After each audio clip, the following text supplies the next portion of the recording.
A história do Brasil está repleta de figuras marcantes, algumas lembradas por seus grandes feitos, outras por circunstâncias peculiares que as levaram ao poder. Mas poucas histórias são tão curiosas quanto a de Delfim Moreira, um homem que, sem nunca ter sido eleito para o cargo, governou o Brasil em um dos períodos mais turbulentos do início do século XX. Hoje, vamos mergulhar na trajetória desse político mineiro, entender como ele chegou à presidência e descobrir os bastidores de um governo que, nos bastidores, era comandado por outra pessoa. Delfim Moreira da Costa Ribeiro nasceu em 7 de novembro de 1868, na cidade de Cristina, em Minas Gerais. Ele vinha de uma família tradicional.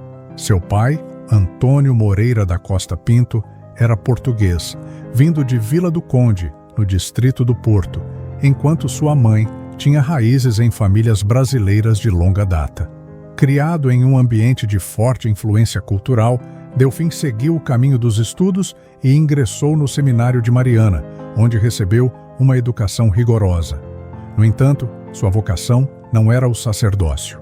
Ele decidiu seguir a carreira jurídica e foi estudar na renomada Faculdade de Direito de São Paulo, onde se formou em 1890. Esse período foi crucial para sua formação política. Afinal, o Brasil vivia um momento de transformações intensas, com a recente proclamação da República em 1889. Delfim, assim como muitos jovens de sua geração, aderiu ao ideário republicano e começou a se destacar no cenário político mineiro. Seu talento logo foi reconhecido e ele foi eleito deputado estadual em 1894. Durante 8 anos, ocupou uma cadeira na Assembleia Legislativa de Minas Gerais, onde defendeu interesses do Estado e ajudou a consolidar a política republicana. Sua habilidade política o levou a ser nomeado secretário do Interior de Minas Gerais, um cargo de extrema importância na administração estadual. A partir daí, sua ascensão foi meteórica. Em 1914, Delfim Moreira chegou ao posto máximo do governo mineiro, tornando-se governador do estado. Seu governo foi marcado por importantes decisões políticas e administrativas, que reforçaram sua imagem como um líder habilidoso e comprometido com a modernização do estado. Mas seu destino estava prestes a mudar de forma inesperada. No cenário nacional, o Brasil vivia um momento de instabilidade. Em 1918, o país se preparava para uma nova eleição presidencial, e Delfim Moreira foi escolhido como vice na chapa de Rodrigues Alves, um político experiente e respeitado. A vitória nas urnas garantiu que Rodrigues Alves voltaria à presidência e Delfim assumiria a vice-presidência. Mas o inesperado aconteceu. Rodrigues Alves foi acometido pela gripe espanhola, uma pandemia devastadora que assolou o mundo naquele período. O presidente eleito não resistiu à doença e faleceu antes mesmo de tomar posse. Com isso, uma situação inusitada se formou. Pela Constituição da época, se um presidente morresse antes de completar metade de seu mandato, novas eleições deveriam ser convocadas, mas até lá, caberia ao vice assumir o comando do país. Assim, em 15 de novembro de 1918, Delfim Moreira foi alçado ao cargo mais alto da nação, tornando-se presidente interino do Brasil. Porém, havia um problema que poucos conheciam. Ele não estava em condições de governar. Delfim Moreira sofria de uma doença grave que comprometia sua capacidade mental. Seu estado de saúde era instável e, na prática, ele não conseguia tomar decisões importantes.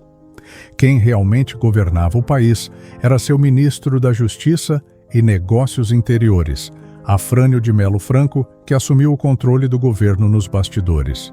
Delfim Moreira assumiu a presidência interinamente, mas seu governo foi marcado por desafios que iam muito além da política. Sua condição de saúde tornou-se um problema central. Ele sofria de arteriosclerose precoce, uma doença que afetava sua capacidade cognitiva e o deixava frequentemente desorientado e desconcentrado. Era uma situação extremamente delicada. O Brasil tinha um presidente que, na prática, não conseguia governar. Diante desse cenário, o verdadeiro poder ficou nas mãos do ministro Afrânio de Melo Franco. Ele passou a tomar as principais decisões do governo, enquanto Delfim Moreira ocupava uma posição quase simbólica.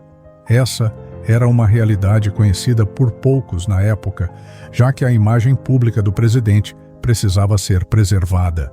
Mas, nos bastidores, os ministros e assessores sabiam que ele não estava em condições de liderar o país.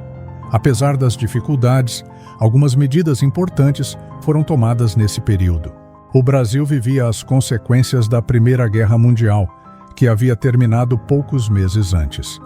O conflito trouxe impactos severos para a economia e a crise orçamentária exigia ações urgentes. Uma das principais medidas do governo foi o aumento das tarifas alfandegárias. A ideia era proteger a indústria nacional e garantir mais arrecadação para os cofres públicos. Além disso, foram emitidos títulos de dívida para tentar equilibrar as finanças e reduzir os gastos públicos. Essas ações, no entanto, geraram insatisfação entre os trabalhadores, pois muitas categorias foram diretamente afetadas pelas medidas de austeridade. Como resultado, houve um aumento significativo nas greves e nas manifestações populares. Outro acontecimento importante foi a participação do Brasil na Conferência de Paz de Paris, realizada em 1919. O país enviou o senador Epitácio Pessoa como seu representante, e ele teve um papel fundamental na defesa dos interesses brasileiros no cenário internacional. Curiosamente, foi justamente Epitácio Pessoa quem viria a substituir Delfim Moreira na presidência, após ser eleito meses depois.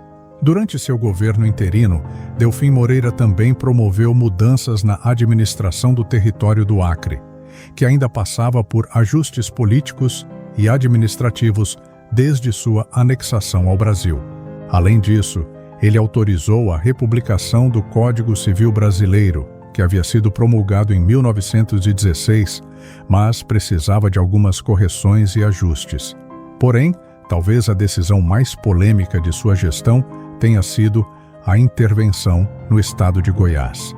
A crise política local levou o governo federal a intervir diretamente, o que gerou descontentamento entre as lideranças regionais.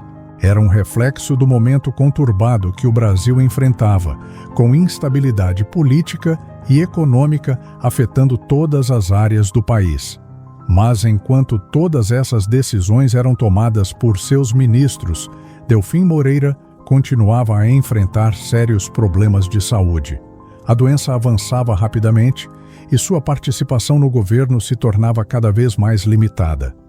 Em julho de 1919, após a eleição de Epitácio Pessoa, Delfim Moreira deixou a presidência e reassumiu o cargo de vice-presidente. No entanto, sua condição de saúde já estava extremamente debilitada e ele não conseguiu desempenhar suas funções de maneira ativa.